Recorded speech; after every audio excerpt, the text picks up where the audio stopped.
This video is brought to you by Hit Point Press and their Big Bad Booklet series. Hello and welcome back to the Gallant Goblin. Today we have another faction box from WizKids and their new collection of Critical Role minis inspired by the Explorer's Guide to Wildemount. Many thanks to WizKids for sending these to us to review. Today we have the Clovis Concord and Menagerie Coast. The Clovis Concord is a democratic nation located along the Menagerie Coast, composed of 8 independent city-states, each ruled by its own marquis. Each state supports the others with mutual protection and uniform trading laws. So I would expect that this set would have somewhat of a tropical seafaring theme. So let's open them up and see if that's right. Right out of the gate here, we have another great non-human NPC, the Fisherman of Clovis, a young, elven non-combatant who would fit in perfectly in any marketplace or town square battle map.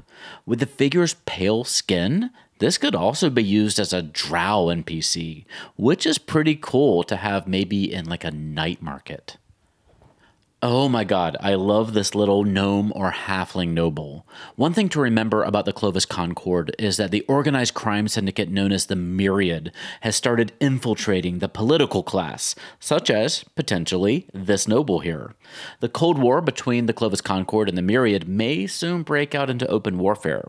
Oh, and this is also my opportunity to tell you that each of these factions, like the Clovis Concord, have their own set of laws, which are laid out in the Explorer's Guide to Wildemount. The standing army of the Clovis Concord is called the Shore Wardens, of which there are about 7,800 across the coast and further inland, defending forts along the borders with Western Wenandir and the Dwendalian Empire.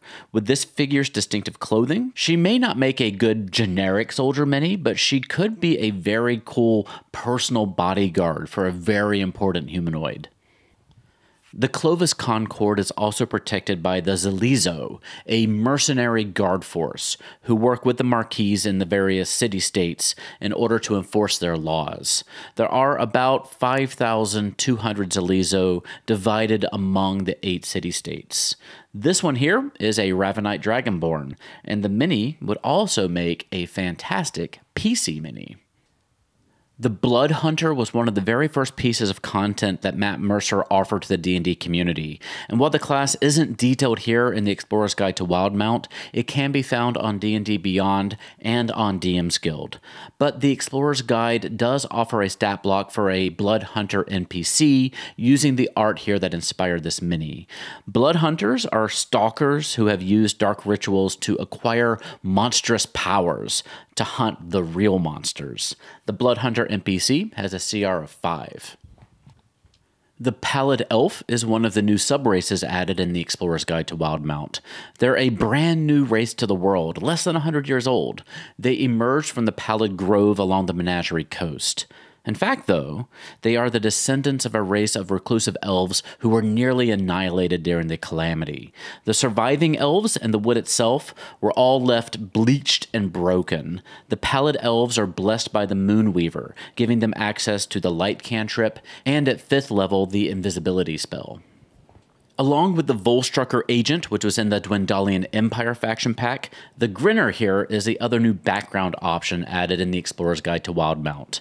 The Golden Grin was a group of anti-authoritarian bards who worked to undermine the anti-democratic forces at work in the far-off continent of Tal'Dorei. Now they're here in Wildemount, infiltrating the Dwendalian Empire. They're generally able to find other so-called Grinners to help provide friendly shelter when traveling to well-populated towns. And how many crazy half-orc bard minis do we have in our collections? Answer, not enough. The Hollow One is a new race option introduced in the Explorer's Guide to Wildemount. These are creatures whose souls have mostly left their bodies, but some spark or fragment still remains. They're beings skirting the line between life and death, often found in the region known as Blightshore along the western coast of Xhorhas, a land known to be saturated with evil magic. The book presents the Hollow One as not only a regular race option, but also as a way of continuing the story of a PC killed during the course of the campaign. You'd think the creature would at some point remove the sword impaling him, if only to be able to not knock everything off the table anytime they turned around. It's unfortunate that the entry and exit wounds don't really match up. This set of 8 minis gives you another wide range of PC and NPC minis, focusing again on those non-human races. Unless you were very familiar with the Wildemount setting, you wouldn't necessarily think these were from outside the core D&D or even Pathfinder settings. Along with Wildemount Monster Set 2, this box is a fantastic set for your sea-based adventures, like Ghost of Saltmarsh and Skull and Shackles. What's really unfortunate is that it's really tough to find pre-written adventures for the Wildemount setting outside of the short adventures included in the book, because outside fan-made content like Critical Role, Rick and Morty, and Stranger Things aren't allowed on DM's Guild.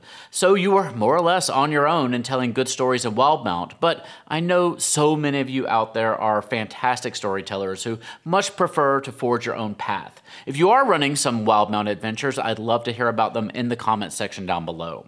The Clovis, Concord, and Menagerie Coast set is available on June 2nd for an MSRP of $49.99. Many thanks to our sponsor for this video, Hit Point Press, and their Big Bad Booklet series, a monthly zine about boss monsters for 5th edition. Remember last month, the Big Bad Booklet focused on Captain Fulmini, a vampire pirate? Wouldn't that be a fun adventure to drop into your story along the Menagerie Coast? I think it would. You can find that one at the Hit Point Press store, but this month, come meet Exaxia, an arachnid thorn witch with a hypnotizing scent used to lure in her prey. Can you escape Exaxia's 8-legged clutches, or will you find yourself in a thorny situation? Subscribe today at bigbads.com. And thank you for watching today. Check out our Patreon at patreon.com/thegallantgoblin to help us bring you bigger and better content. And come chat with us on Reddit, Discord, Twitter, Facebook, and Instagram. And remember that little things like liking the video and subscribing to the channel also help us out. If you have any questions, comments, or concerns, hit me up in the comments section. And otherwise, stay safe, have fun, love each other, and I'll see you next time at the Gallant Goblin.